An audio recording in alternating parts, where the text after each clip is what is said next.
thank you guys for coming out tonight. Thanks to Strand for hosting this. I think that this is going to be a really, really fascinating discussion. The book is Radicals Chasing Utopia by Jamie Bartlett. And when I was trying to figure out a good way to describe it, I reread the epilogue, and there was a line that I thought summed up the book pretty well. Jamie writes, there are two main reasons why radicals are important now, why we need people shouting from the fringes that we should aim at immortality, that nation states are done for, that psychedelics can open a new window in our mind, or that we must tear everything up and live in small, sustainable eco-villages. And I couldn't come up with a better short description than that. So yeah, it's a fascinating book, and I think that we'll talk both about the sort of larger observations that you make, the ideas, as well as some of the specific characters that you explore, because the book at its heart really is about personal stories. So to start off, what are some of the common threads between the movements that you studied, that you've seen, that you saw over the course of your reporting, and what were some of the most unexpected moments that you came across with some of these fascinating characters? Well, they're all radical, hence the title. But obviously beyond that, I was really trying to look at all sorts of different movements, really going from the ones that you'd expect, the sort of radical right groups, the radical libertarians, but also psychedelics movements, environmental movements, because my thinking is that, and when I started writing this book 3 years ago, it was clear that there was something brewing. People were very frustrated, incredibly low levels of trust and confidence in our political and social systems, and it was obvious that there was something happening, and that there was an opening to people who had ideas that were slightly different. I did not predict what was coming in the last 12 months or the last few weeks at all. Only to say that there is going to be a lot more turbulence in the years ahead. And I wanted people to be able to see what some of those ideas on the fringes might be. And the reason I kind of grouped them all together is because obviously they do have a commonality.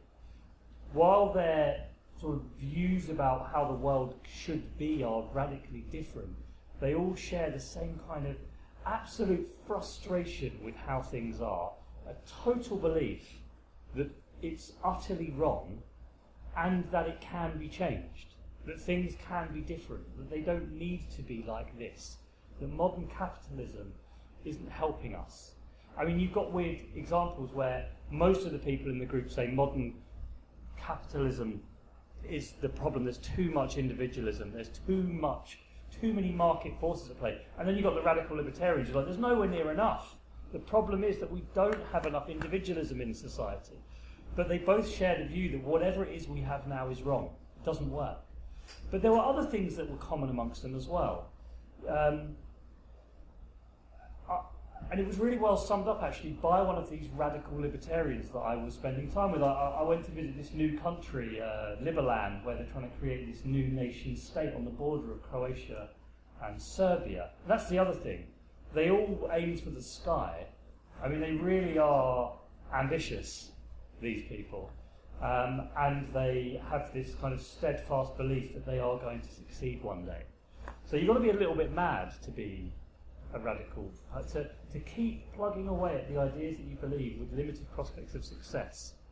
You have to be a little bit mad, and unreasonable. As you write, I think in the activist paradox, there's a lot of early mornings, there's a lot of long odds, a lot of planning that is not nearly as exciting as some of the confrontations that eventually go viral. Yeah, people don't realise that. When you're in a radical political movement, the amount of tedious work that goes into demonstrations, it's unbelievable. And it's usually done by the leaders, who are also trying to organise other things at the same time. So you've got those personality traits, but here's these are all positive traits, really. You know, they're all media savvy, they're smart, they're playing games with the media all the time as well, which we might go into. But some of them, inevitably, and it's a trait of their personalities, become very dogmatic. So, a good conversation I had with this anarcho-capitalist, one of these people that wants to create a new nation. It's going to be a libertarian paradise on the border between Croatia and Serbia, right? And I'm talking to him, and we have this long conversation, and he says to me, what I don't understand about this, Jamie, is you seem to understand the philosophy of radical libertarianism. And I said, yeah, I think I do. And he said, but you say you're not a radical libertarian. And I said, no, I'm not. And he said, well, how's that possible? This idea that if you only understand our argument, you obviously are going to agree with it. And if you don't, you probably don't get it. Or maybe you're a government stooge or a patsy or whatever. But that the ideas themselves are self-evidently correct. Yes, yes. That sentiment from this guy who could not believe that I both understood and didn't agree with radical libertarian philosophy, I heard variants of that every single group I was with, without exception. And oftentimes, when I was with, for example, radical right-wing anti-Islamic groups, when you start questioning them and probing them, their immediate response is, you are an out-of-touch establishment liberal softy who doesn't know what's going on. You've got no idea how ordinary people live and their concerns. We're not listening to you. You're probably working for the BBC or something. And it's the easiest way to discredit people. And it's a ploy that's commonly used, and it's natural for groups who are so firm in their belief, which are, like I said, it's an inevitable part of the trait of the person that spends those early mornings drawing the placards, pouring with rain, out there demonstrating, marching, whatever, that you have to be dogmatic, because otherwise you wouldn't be able to do it. So I think part of what you're saying here, and part of what makes the book really interesting, is that although it's looking at the fringes, it almost allows you to get a sense of what the center is in a way that it often goes unacknowledged, right? The consensus, the conventional wisdom, often is what's unstated in politics, and I think that that part of what you do in this book is by saying what's outside of that, it gives you a look into what that center is, and so what do you think we learn about the failures of the kind of conventional wisdom, the neoliberal order, or however we might want to define it? What do we learn about that center and the ways in which it's failing people, which in turn is driving all of these this interest in radical politics? That's a really good way of putting it. Like the sort of touching the elephant, the blind, that old proverb about lots of different people touching the elephant, and if from all these different angles people are finding things to be frustrated about, and then you get a sense of the whole. And it's really useful actually to spend a lot of time with people like this, because I didn't not to keep going back to these crazy anarcho-libertarians, right? But I'd never really thought about the nation state before, and why it existed, and why we have centralised governments and enforced taxation. I mean, it's just like all these things that become facts of nature to you that you begin to take as like an impossible to question wisdom, and then suddenly you spend all this time with these people that don't buy into it, that have kind of seen the matrix somehow and see that something else is possible, but in really different ways. Really does help you, I think, to work out for yourself what it is that you find to be problematic about society. And everyone will have a different answer on that. And in every chapter there was something different. So with the transhumanists, the futurists, the people that want to live forever through technology, for example, they are raising issues about what artificial intelligence is going to do to our economy, or what life extension will do to the structure of our society, that I'd never even thought about, and I'd never heard any other politicians mention, but that I'm pretty sure in 15 years will be talked about as much as immigration is now. So you often find there's these people that are super focused in on a subject. You get zoomed in on it too, and you suddenly realise, well, there's something important bubbling away here. 90% of what they're talking about, I think, is wildly overstated. But if you can find that 10%, you're onto something. Like, for example, when I went to live on this free love commune for a week, it was only a week, got out, it was flying. One of the things I really noticed about this, so this is a free love commune in Portugal, run by a load of Germans, and they believe that free love is the key to it being a sustainable commune. I mean, most communes collapse. They collapse because there's financial irregularities or sexual irregularities involving usually a male leader, right? This hasn't happened there. This still works, and it's energy sufficient, it's water sufficient, and it's food sufficient, reasonably. And I suddenly realised, like, if anything catastrophic happened in society, I would not last 5 minutes.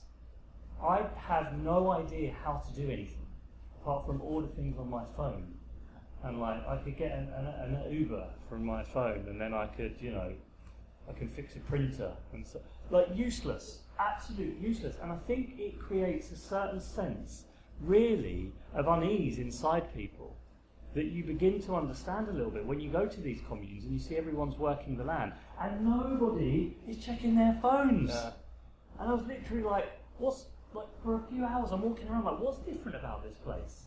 Why is this place different? And I didn't see one person walking around like this everywhere, which is an increasingly rare sight. I had a similar thing happen to me when I was reporting at Guantanamo Bay, because phones don't work there. And the minute we took the military charter flight back to the Air Force Base and landed, everyone who had been talking to each other went back to their phones. Dude, I mean, and this is the thing, and it's horrible, isn't it? And you really feel that when you're in a place like a free love commune. It doesn't have to be, or Guantanamo Bay. I think they're two quite extreme examples. You could just go to a cafe with no Wi-Fi, but you know, you really, by spending a lot of time with these groups, with them, following them around, hanging out with them, understanding where they're coming from, you really start to get a much better feel yourself of what it is that you find right and wrong with society. And that's really important, because if radical ideas are coming back into vogue, as I think they are, it's going to be very important for us to really, with respect, listen to them, talk about them, think about them.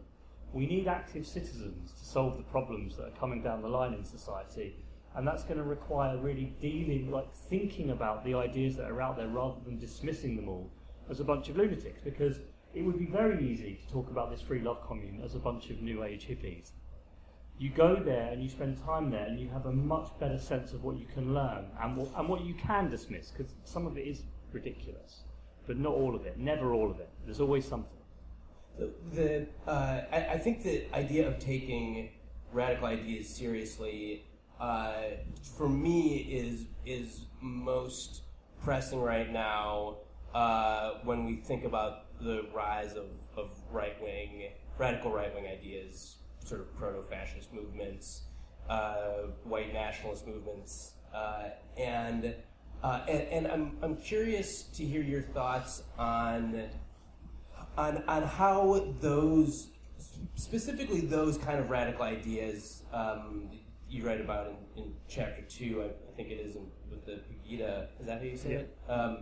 How those ideas both merge into the mainstream, but also the ways in which they, I think sometimes you find far right-wing movements steal or co-opt from the left, and you have an idea of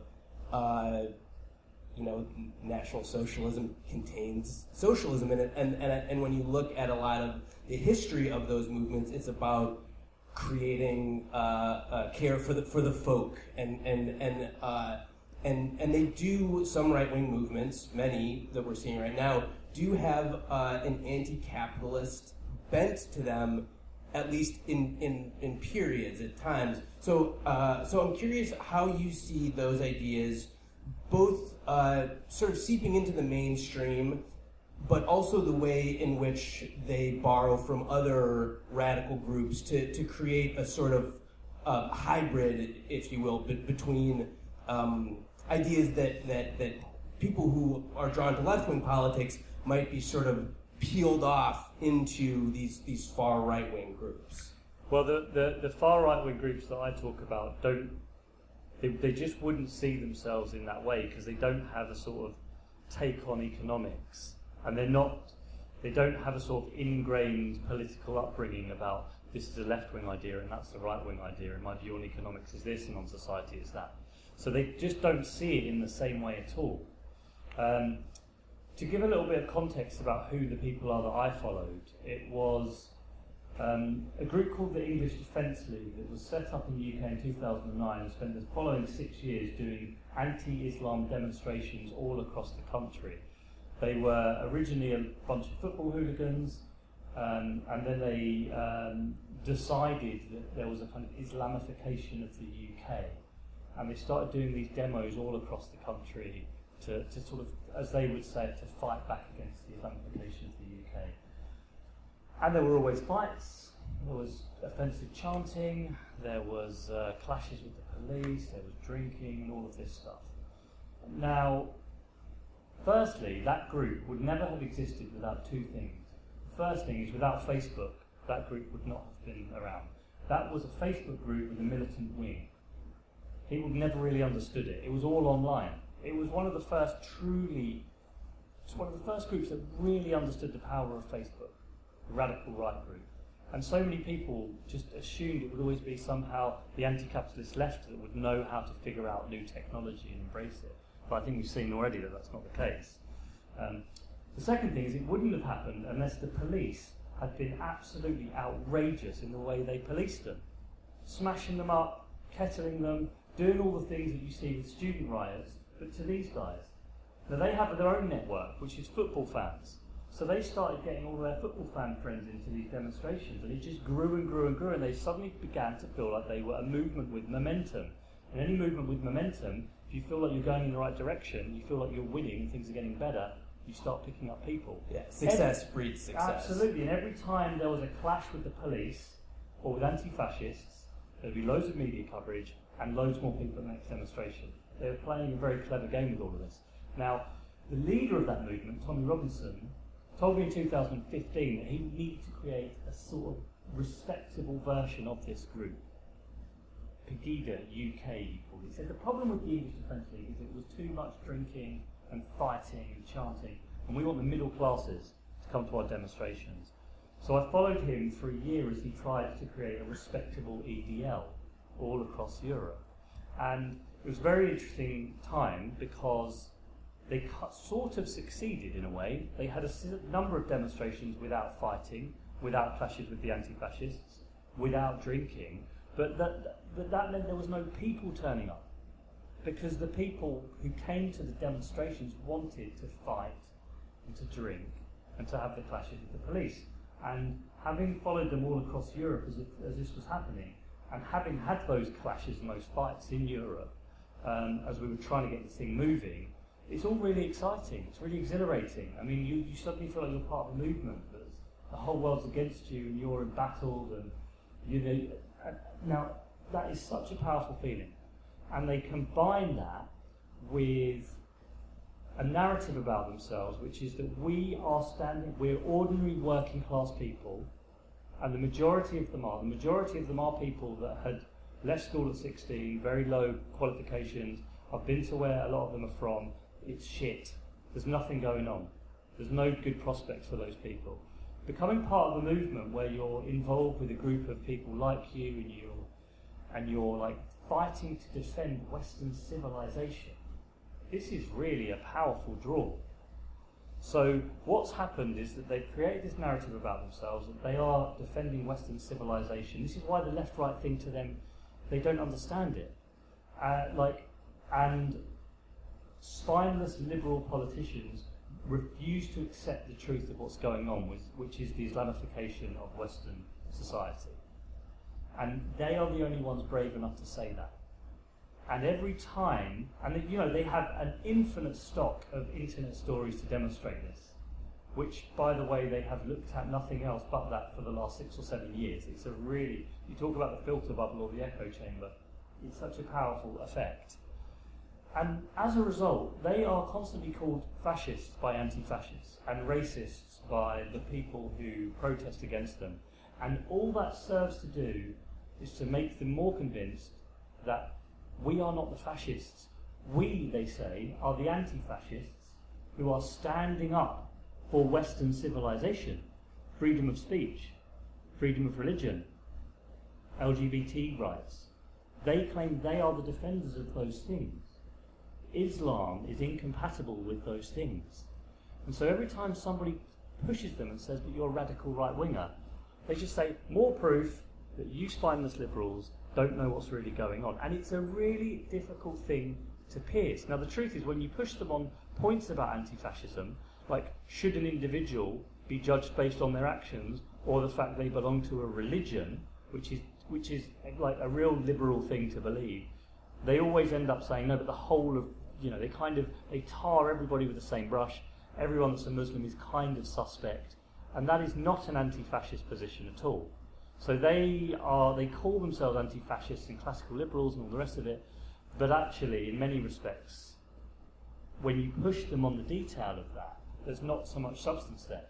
Now, on economics, the guy, this Tommy Robinson guy that I was following around, the original chapter was going to be him going to working class pubs and clubs in the UK and trying to create a working class movement that would combine anti-Islam stuff with rights like minimum wage, like better wages and stuff like that, which is kind of, in some senses, the Trump message about. Absolutely. It's so you're right, sort of looking after the people, like our people, like this group of people, not all the people. So there are difficult. I mean, I tried. The problem with writing about groups like them is that even when you try and do it very objectively, and I was really just trying to get into their world and write about them honestly and critique them where I could. For some people, if you don't just slag them all off as being insane racists that are a danger to society, you will be criticised for that as somehow supporting them or encouraging them or whatever. But I think it's really important to really try to understand those people. They are the people that have lost out for the last 25 years, and I think it is incumbent on the people that have won in society, people like me, like us, to be the ones that actually make an effort to listen and understand it. You can still disagree vehemently with all of it, but I think you also should try to treat them with a little bit of respect. I think that the way that I often think about that is it is, as a journalist, it is a complicated question, I think, of how do you write about and understand these movements without giving them a platform like the kind that we've seen given to so many on the alt-right, so-called, over the last, say, 18 months, give or take. And I think that the distinction that you're talking about maybe is a distinction between good faith and bad faith. Because what we see among at least in the U.S. context, right-wing, hard right movements right now are adopting the language of free speech. Right, we're the real protectors of free speech, and this illiberal left is not.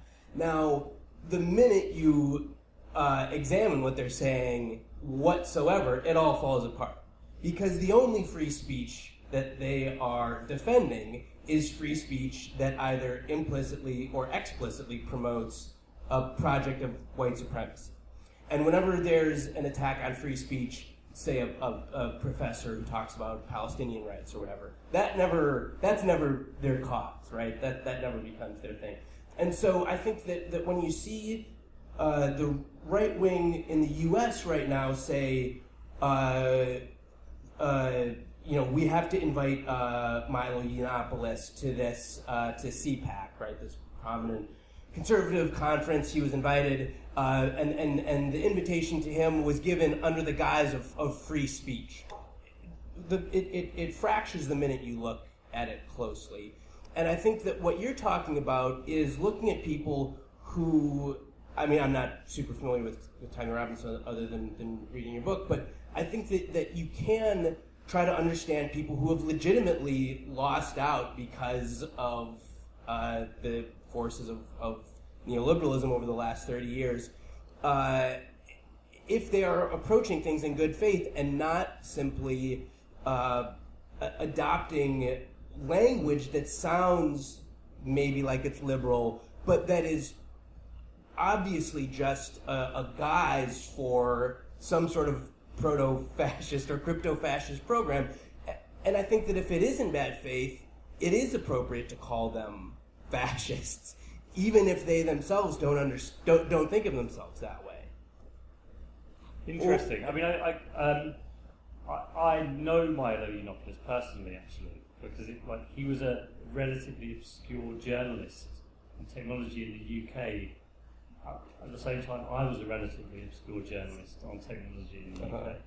And I think you're right to make the point that there is a sort of good faith, bad faith argument where people are using it for one reason which is not really true to what they're actually doing, and you can try and work that out. With people like Tommy Robinson and some of the others, I think it's usually just a question of degrees, like how far are you willing to sort of stretch out your hand or stretch the barriers to try to make accommodations for people that you think genuinely have something to say that you might not agree with, but they are coming in good faith to say it. And actually in a society it's quite important both for them to express their views and for you to have the chance to hear it so you understand what people are frustrated about. And so a lot of these issues, to me, are very rarely absolute.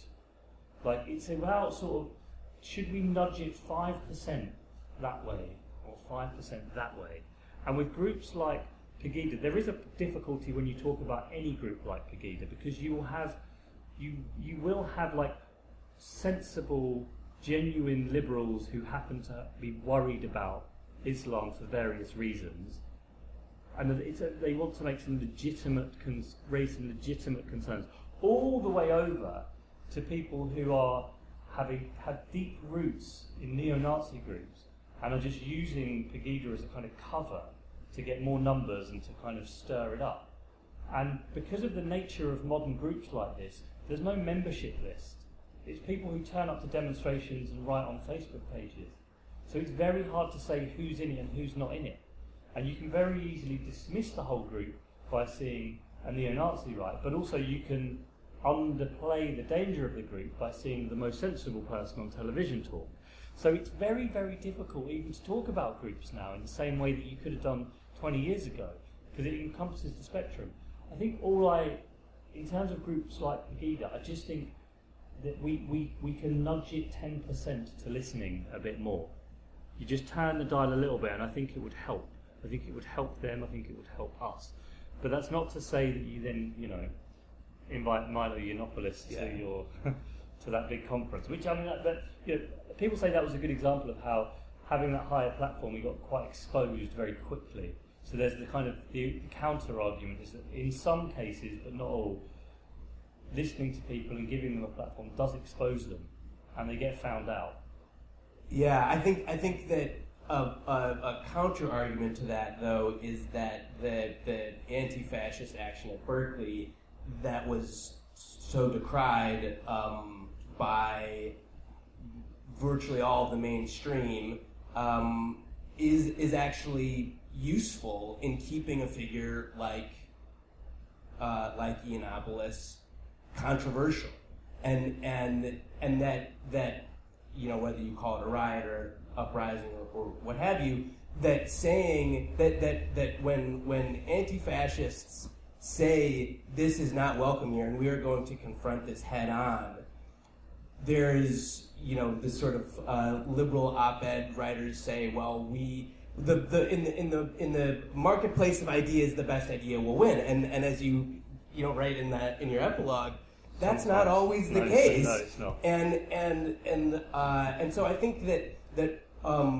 while it is true that sometimes a big platform will result in sort of giving somebody, give them enough rope kind of a thing, I think that it's also important to remember that there are forces who are confronting this and who are saying, no, this is not acceptable. And often those forces are called as bad, as violent as the sort of far right-wing groups, which I think at least in the way that I look at media, I think is very frustrating, because there's often in the US at least, a desire, a tendency to equate tactical similarities, say some sort of violence or riot or something like that, with strategic or morals. And you'll regularly hear people say, well, the anti-fascists are as bad as the fascists. They're two sides of the same coin. And I think that when we're looking at extremes, when we're looking at radicals, it's important to not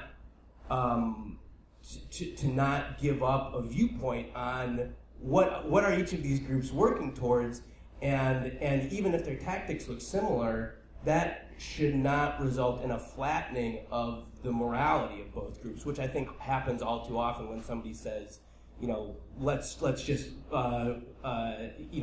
there's violence on both sides, which is this sort of cliche that everybody reaches for. Yeah, but that also needs to be recognised that in some demonstrations it has been that the violence has been more on anti-fascist sides than demonstrated than the fascist side. I don't think they're all fascists, but yeah.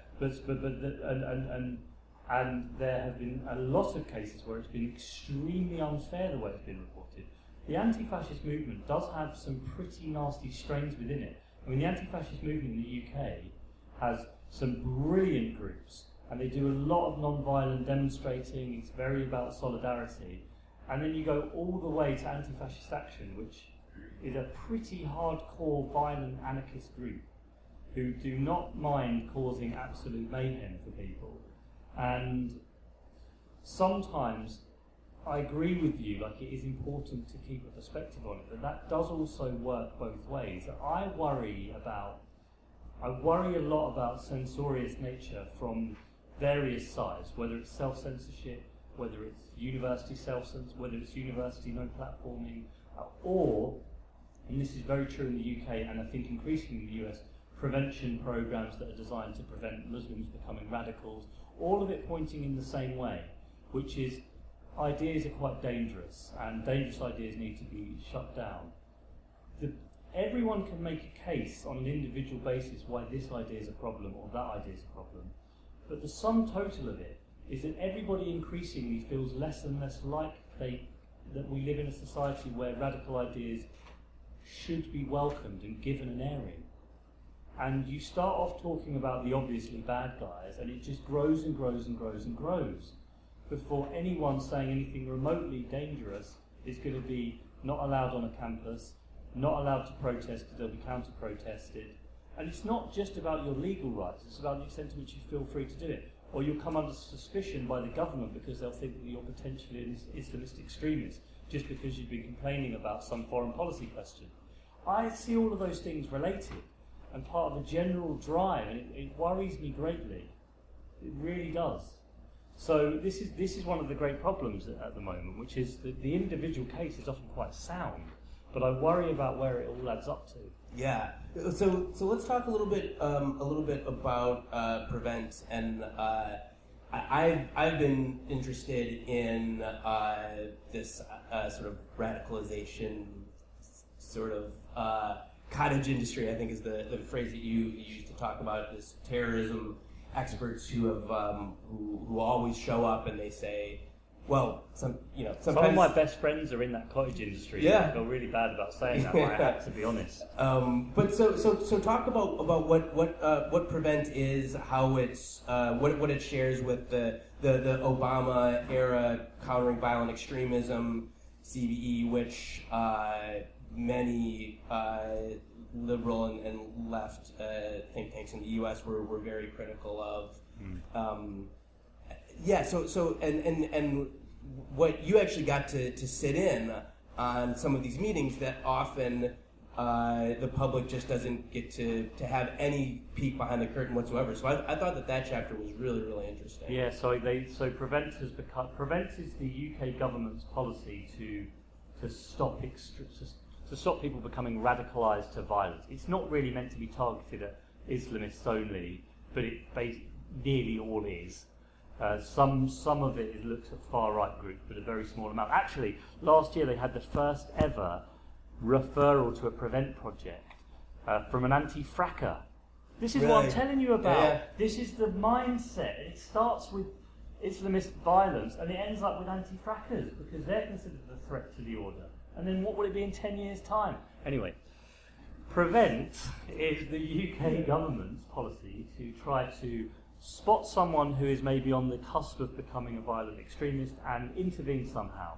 And it encompasses everything from nice, friendly community projects where you get the local imam and the local rabbi together and they'll talk, and literally like football clubs and all sorts of things to try to improve community cohesion, to stop people becoming radicalised, all the way up to there's a person who hasn't committed any crime, but we have information from their friends or family that they're thinking of going to Syria to join Islamic State. We need to try to intervene. It's not illegal, it's not a criminal prosecution in any way, but we want to prevent them from doing that through non-criminal mechanisms. So this has become incredibly controversial. It's accused of being a spying program on Muslims that the UK government runs. It's very, very divisive. It has allowed a lot of groups in the UK, Muslim groups, to say, we're being treated unfairly, you're targeting us all the time, we don't feel like we can speak, we feel like if we dare raise our voices, we'll be subject to a prevent intervention. And it's also become very divisive because it's allowed quite radical Islamist groups in the community to position themselves as the decent, speaking truth to power, look at what Prevent's doing to the Muslims in the UK, and allowed it to really stir up a divisive rhetoric. The whole thing has become incredibly divisive. So I was able to sit in on the most secretive bit of this, which is called Channel, and the US and France and lots of other countries are looking closely at this because I think they want to start introducing it here.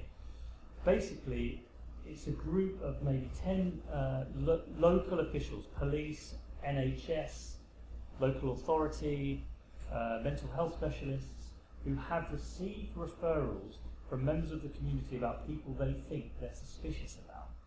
And they look through these referrals and they decide whether or not they should design an intervention for them. I mean, to an American, this must be like, this is absolutely mad, given your sort of... But in Britain, it's not seen as crazy, but I think it is. So it's all, but this is the thing, it's all done under the guise of protecting people, protecting vulnerable people. That's the message. It's about helping people. We want to save people, protect them. So they have these meetings and they go, and I sat in as they were going through the documents about each individual that had been referred, this one's really worrying because he's been watching these videos. What do you think he needs? I think he should speak to a scholar. Let's set up a scholar to mentor him for 6 weeks and check out how that's going. You see, you guys are all saying, wow, that sounds mad. In the UK, a lot of people are like, this is such a sensible program, it's helping people. I find it to be, what worries me is the direction it goes in. Prevent started in 2003 as a very targeted program to find violent Islamists and basically at the last minute stop them from committing an act of violence by saying, we're watching you, we know what you're doing, we know what you're planning, you really shouldn't be doing, it was never to try and change anyone's mind, it was never to try to profess a certain set of beliefs, it was just to say you shouldn't do that.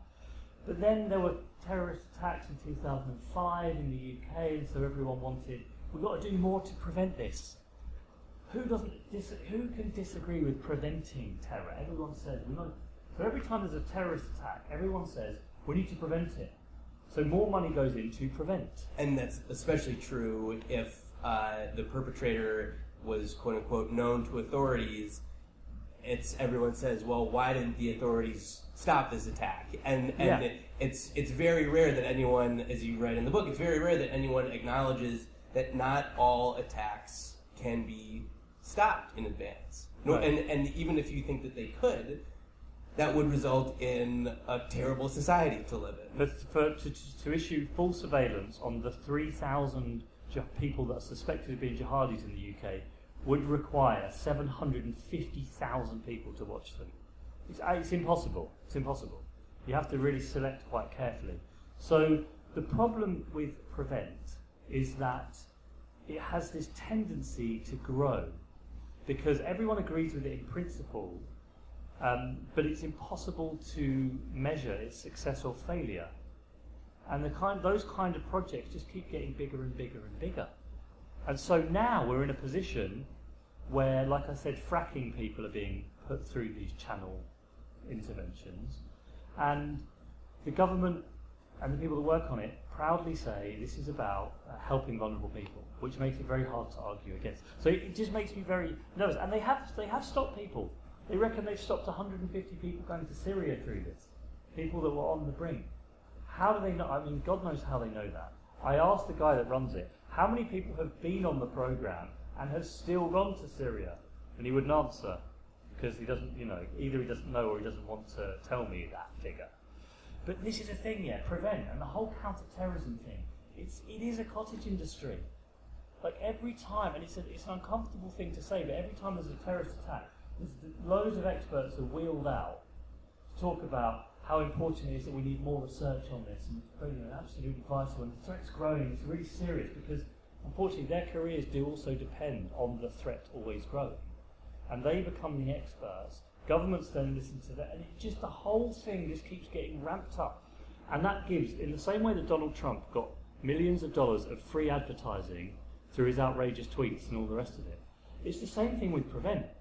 We're just, all the time it's talked about, it just stirs up the pot even more, and it draws more people to the very ideas that Prevent is trying to prevent. So one of the things that I found really interesting in reading about radicalization is there's a book called The Muslims Are Coming by Arun Kunani, Yep. and he talks about the dismantling of leftist ideologies during Thatcher, during Reagan, and that a lot of conservative fundamentalist mosques were seen as stalwarts against communism, and so were given priority, given funding by the British government, and one of the reasons why you've seen young Muslims turn sometimes towards Islamist ideology is that they're rejecting the status quo that exists. They're rejecting Thatcherite neoliberalism, and the available options are fundamental conservative Islam, and that one of the things that resulted in the prominence of these beliefs is the dismantling of and the attack on left-wing ideology, and the attack on anything that reeks of being part of the communist threat during the Cold War. And I'm curious whether you think that that when officials are trying to intervene and say, you're drifting towards these dangerous ideas, is there any way that you can replace or substitute in a kind of centrist idea for those dangerous ideas? And my personal feeling is that you can't. This gets back to what we were talking before, and that if you want to acknowledge the validity of critiques of UK foreign policy, of US foreign policy, that there are ideologies out there that validate those. They just happen to be left-wing ideologies that the US and UK governments are also terrified by. And I'm just curious to hear you talk about if somebody is rejecting the status quo ideology, isn't it inevitable that they're going to go to some sort of radical system and trying to replace that with a kind of government-sanctioned status quo system seems to me to fundamentally miss the point of what's driving this. Yeah, we definitely don't want a government-sanctioned status quo centrist alternative, because that really is what people are rejecting. Yeah. Literally left, right, and centre. So you're absolutely right, but there are other bits, I think, that maybe are sometimes missed when we talk about radical Islamists, because I've written quite a lot about radical Islamists in my other job at my think tank, which is not just a kind of rejection of neoliberal Thatcherism, but people's search for meaning in their lives. I mean, a lot of young people don't know what their lives are about or what they're trying to do. fragmented communities, and frankly as well, the kind of modern obsession with celebrity and making something and doing something and having an impact. All of these things are part of understanding why it is that people get drawn into these exciting counter-establishment movements. And so much of it is the glamour and the excitement of it. And that is true of Islamism as much as it is of the far right or any other group. So when I think about what the sort of policies, what the replacements are, what the things you can do to divert people, it's very rarely anything about the ideology. I think straight away, like, were there football fields and training, sports facilities available to those young people in the inner cities where they lived? I know it sounds like a silly way in, but they're the kind of things that really matter. If you're a young black man in some of the difficult bits of London, and you've got those frustrations, and you bear in mind that a large number of the people that are attracted to this ideology are aged between 16 and 21. And often don't know much about Islam at all. They often don't know much about Islam. Age between 16 and 21 is the most dangerous time to be alive. I mean, you're not thinking in the same way. Your risk register is totally different to an adult. We kind of know this from neuroscience, that your risk register is very different. You have a very short-term view on things. You have bags of adrenaline and testosterone and all the rest of it. I mean, those things don't get talked about. We don't see it in that way. We don't see these people as young men who are sometimes looking for something to do. So if you're a young black man, you're in serious poverty and you're looking for things to do, you will get diverted into a gang.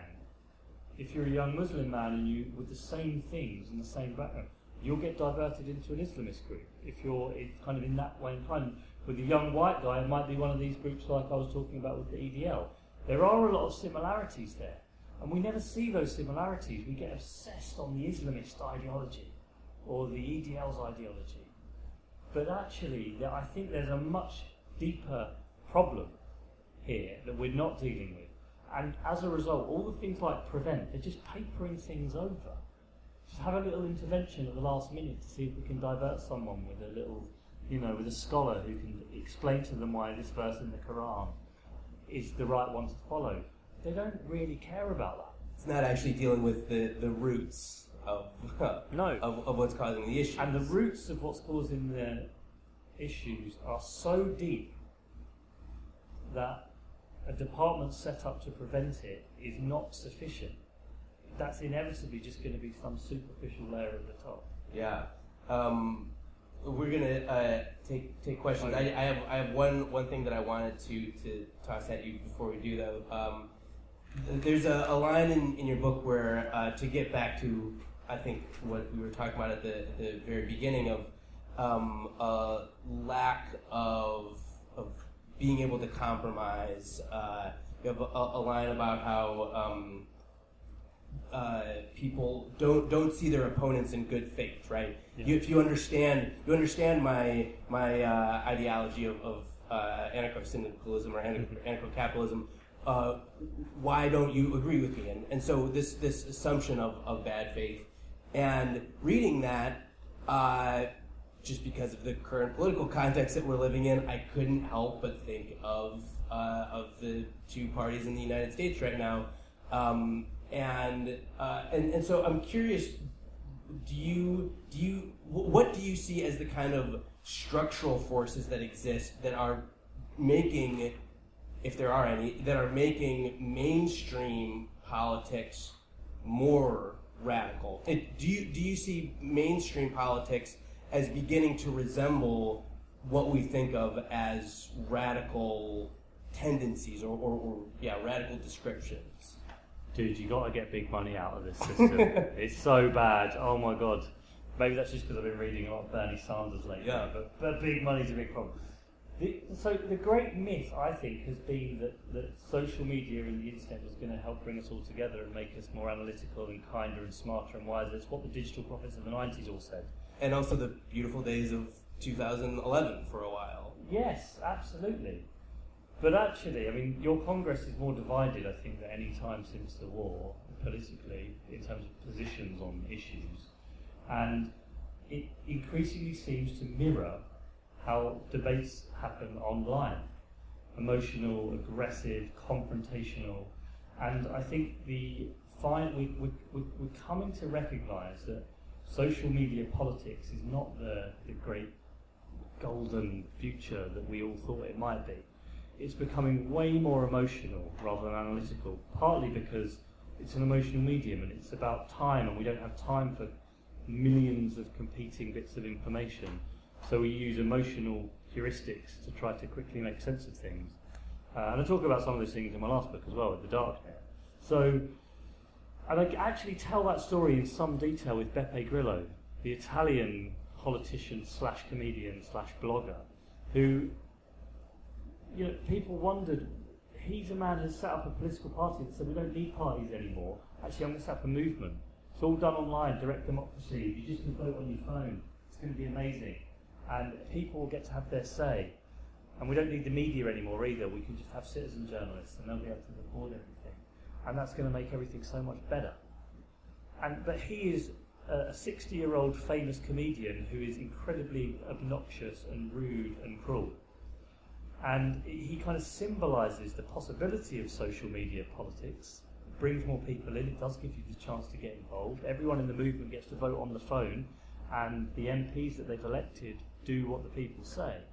But it also shows you where this might go. And the reason that's really important is because I think the demand for direct democracy using our smartphones is going to become unstoppable. Because people see all the things they can do in their daily lives with their phones, all the choices they make, all the feedback they have, the instantaneous feedback they have, and could somewhere subconsciously contrast that with the slow, boring, messy compromises of politics in Washington or London. One of the many reasons why horizontal movements have become the norm and not as nearly as bizarre as they seemed initially. Yes, exactly. And so I think the demand for direct democracy through our phone, because direct democracy is actually now possible. It wasn't possible for the last 300 years. It couldn't be done. It can be done for the first time since Athens. And the demand for that is going to become insatiable. And people are going to say it's going to make everything so much better, because we'll all get to have our say, and it's going to be brilliant. And it's not going to be brilliant, it's going to be a fucking disaster. And we need to understand the risks that it poses. It can become... Oh, I'm sorry, I forgot that you were there. Apologies. I get very animated by this subject. Apologies for my language. And it's going to be a really serious problem, because it can become every bit as tyrannical as any other system that we've built. And I'm really worried about this. And you saw a really good example of when, I can't remember the exact, I'll show my ignorance of American political systems here, but when there was the Trump travel ban was decided that it was unconstitutional by one of the state courts, I think, or whatever, one of the state supreme courts. You've got such a complicated system, I don't really fully understand it. But the first thing he did was to go onto Twitter and to do a poll of Twitter users about whether they agreed with the decision or not, and then started saying how the people have spoken, and this is the people that have spoken. And we've had the same thing with Brexit in the UK, this sacrosanct idea that the people have spoken. And the idea, I think what's going to happen is that the bit of democracy which is about direct democracy and people's voices is going to start trumping all other bits of democracy that protect other types of rights. That's going to be one of the big risks in the next 5 to 10 years, and unless we're really careful about how we do that, it could be absolutely disastrous. We have questions from the crowd. I've got more. Yeah. Well. Can I say one thing? Please, Can I say yeah. one, which isn't in the book anywhere? Which is, and someone has asked me before, what are the movements that are coming up? What are the things that you think are going to really become big? And I think the next 5 years, psychedelics, which we haven't talked about, is going to become as culturally important as it was in the late 1960s with Timothy Leary and the Summer of Love. It's a big movement. It's getting very big very quickly. partly for some of the things we're talking about, what drives young men to Islamism. People are looking for meaning in their lives, especially when the crutch of organised religion has gone. They're looking for something that, and a lot of people find that in psychedelics. It's going to become hugely important. 5 years after that, environmentalism is going to become as radical and possibly even as violent as anything else we've seen, because people will decide that democracy is not the best way of saving the planet. It doesn't work. And they'll become more and more desperate, and some of them will decide that violence and industrial sabotage is morally justified given the state of the planet. And we're going to have the same difficulties between the non-violent environmentalists and the violent environmentalists, and the NSA or the FBI will start infiltrating all the Greenpeace movements and all the rest of it. That'll be 10 years. Yeah. Well, and in the US at least, there is a proud tradition of that. Right, yeah. Green's the new red. And it's but we were surprised by Al Qaeda, then we were surprised by the radical right, and now we're surprised by the radical left. You'll keep getting surprised and thinking that this is definitely how it's going to be for the next 10 years, and it never is. And then beyond that, it's going to have radical anti-technology movements like the Unabomber. Not necessarily that radical, but movements that are really about how to solve the problems that technology is going to create for society. Left and right are going to have to grapple with this seriously. And that's more like 10 to 15 to 20 years away. But they're the sorts of things that the ideas that I'm trying to get out in the book now, so people are just thinking that, there's going to be changes ahead in terms of what radical politics looks like in the future. So you have a chapter in the book where you describe witnessing people take. Is it psilocybin that they take, or is it LSD? It's psilocybin. Psilocybin, and it's a really fascinating exercise to try to put into words an experience that is, by its very nature, I think, indescribable. And the chapter closes with you saying, well, I guess I should probably try this if I'm going to write about this. So I'm just sort of curious. What do you see are the political implications of that movement? I mean, do you see it primarily through healthcare? I mean, I think that there are all sorts of political dimensions when you're talking about PTSD, whether you're talking about anxiety, whether you're talking about, or when you're talking about the sort of more hippy-dippy, we're all connected, we're all one, we're all part of the earth. So what do you see as the kind of like major political vectors through that exists, or do you think that is a different kind of movement than the political movements we've been talking about? There is definitely some very powerful. I mean, New York, I think, is the home of these ayahuasca. Everyone in New York seems to be going on ayahuasca retreats or having ayahuasca tea. Certainly, it's a West Coast thing, right, too. Right, okay, yeah. So that hasn't really reached the UK to the same extent yet, but I'm sure it will. There are lots of exciting scientific developments in the study of the use of psychedelics to deal with anxiety, post-traumatic stress disorder, like you said, kicking addictions, that have potentially transformative implications for mental health. We have a mental health crisis in most Western liberal democracies. The number of people that suffer from all sorts of often quite low-level mental health problems is staggering. And people believe this is a way, potentially, of dealing with that. What we can't allow, however, is people to take LSD at parties and music festivals.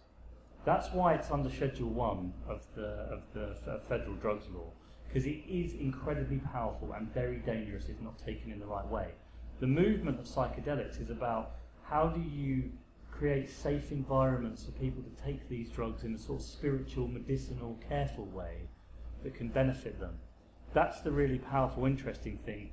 How are you going to be able to do that without it ending up like Timothy Leary telling everyone to tune in and drop out is the real challenge. Although you're self-right that speech is slightly misunderstood. Yeah. I mean, the way it stands for something now, doesn't it? It stands for something. politically, the very, very uncomfortable truth about psychedelics is that studies have shown that people that take psychedelics become more left-wing.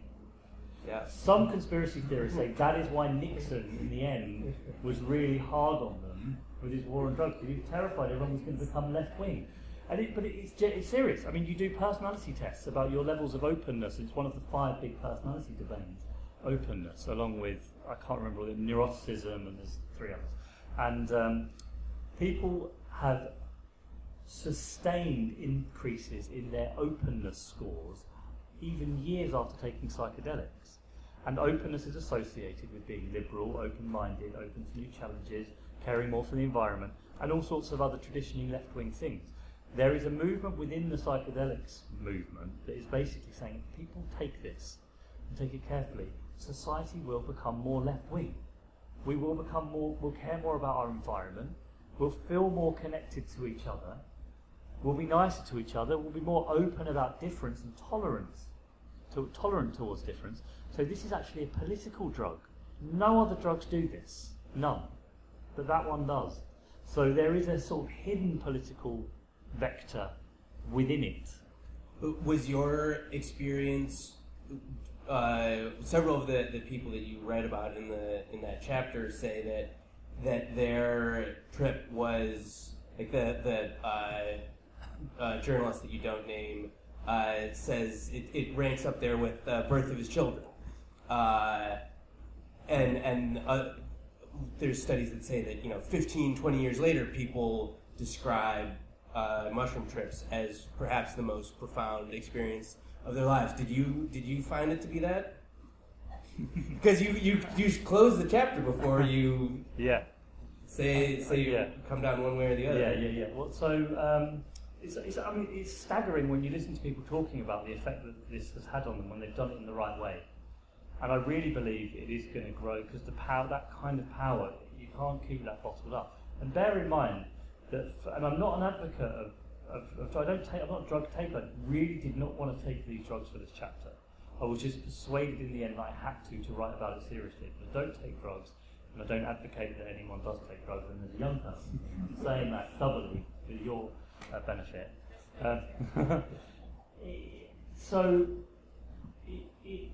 It's just staggering to hear the sort of experiences that people have about it when they take them in the right way. And bear in mind that humans have taken psychedelics in one form or another, plant-based psychedelics, for like 20,000 years, and not for the last 50 years. So there's a very, very long tradition here. Steve Jobs says it's one of the most profound and important things that he ever did. And of course, all of my favourite music is in some ways influenced by psychedelics. When I took them, I think I am the wrong type of person to take them. I hate the feeling of not being in control in any way. I hate it. So I wasn't enjoying it that much at the beginning. And I did the same thing that a lot of people who take psychedelics describe exactly the same process, which is you become absolutely obsessed with like tiny little things. You're just staring at them all the time. My friend who was with me had a really bad experience, the traditional one of like plants, like the little shop of horrors, sort of plants coming at you and stuff, and like really didn't enjoy it. And I was sort of, it's kind of, it's something, it feels a bit weird, the colours are all a bit brighter, and I became obsessed with little things. But then I went outside, and there's this huge forest, and I'm a really antsy person, I don't like sitting down for very long. This is even too long to be sitting down for. And I literally was looking out at these trees, and they were going, whoa, whoa, whoa, it's like really harmoniously, and I stood there for at least 3 hours with my mouth open, like that. I didn't move, just staring at these trees. And I kept looking back at the house because I didn't want anyone to disturb me. And if anyone came, I was like, oh, can you sleep alone? I just wanted to be left alone to stare at you. And I could not explain why. Just my mind was totally empty of everything apart from enjoying looking at these trees. And it was like a clear out for your mind. Now, at a higher dose, like God knows what would have happened at an even higher dose than what I had. But there's some of the MRI scans of people that are under the influence show that the bit of the brain that is associated with the ego basically switches off when you're under the influence of psychedelics, which is why everyone talks about oneness and connectedness. And there's no difference between me and this chair, we're all part of the same. All that stuff you hear, there's a kind of emerging scientific reason for that, which is your ego turns off. And when I was just staring at these trees for hours, I kind of understood that. So there is something there so powerful about those drugs. That of all the different groups I looked at, I think that was the one that kind of surprised me the most, because I just thought it was a bunch of hippies. That's all it is, there's nothing more, but there is a lot more than that. Yeah, question? Yeah. Oh, okay. Yes. You're really official.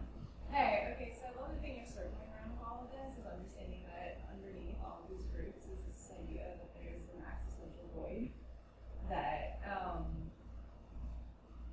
so from seeing the dark side of how you fill the existential void, what do we give people in a world that increasingly seems meaningless and the status quo is some bullshit, bougie capitalism. I'm not going to apologize because you probably swear more in the day than I do now, but I swear too much.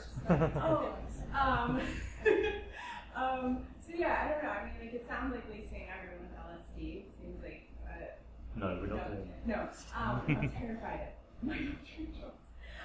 Seems like a model too. But anyway, I don't know. What do you think? What you're seeing all of this, and you're like, oh, where does this leave us? Yeah, it's such.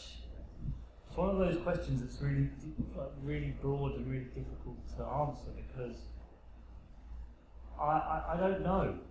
I don't know. I saw that in so many people there was something missing, and they were finding it in these movements. They were finding purpose by fighting for something, by believing in something, by working towards something. You know, a lot of studies about happiness find that happiness is not something you can strive towards. It's a byproduct of you doing other things. You become very happy when you learn languages, for example, but not because you're trying to be happy. And I think there's something about the struggle and the challenge of politics, the difficulties, the excitement of being part of something, that where a lot of people feel the void, or feel a void. But the radicals in this book were always, they didn't feel a void. They were excited. They had purpose and meaning in their lives. And I think that's one of the benefits of being part of a radical group, that you create community. The people in that love commune, while there were a lot of problems with them, they just felt like they were creating something. They were creating a community of their own that they wanted to make sustain. They all loved it. It was such an amazing sort of atmosphere there. So this is why you mentioned there's two reasons why radicals are important when you quoted that bit at the beginning. And I mentioned that one of those reasons is when they're wrong. When radical people are wrong and you disagree with them, they are playing an important social role because they force you to get up off your chair, do something, get involved, think about what you care about and go and fight for it. And that, I think one of the great problems with modern democracy is that we have forgotten, we're complacent with it. We don't even think about it. It's not under threat. It hasn't been under threat for 25 years. We take all of its great benefits for granted. There's something very valuable, unfortunately, and it is a high-risk game of it being under threat, of it being risky. And uncomfortable it is to say with a group of people who I'm sure nearly all of you really do not like Trump. He may play an important role in the reinvigoration of liberal politics. Maybe not immediately, maybe not in the next 2 years, but in the next 10 years. He will serve as an example that has mobilized millions of people to do something. And was politics in the last 12 months not the most exciting thing there was? It was more exciting than any television program or sports thing because it meant something. It was scary. But that's what drives people into politics as well. You need some level of threat to appreciate what it is you've got.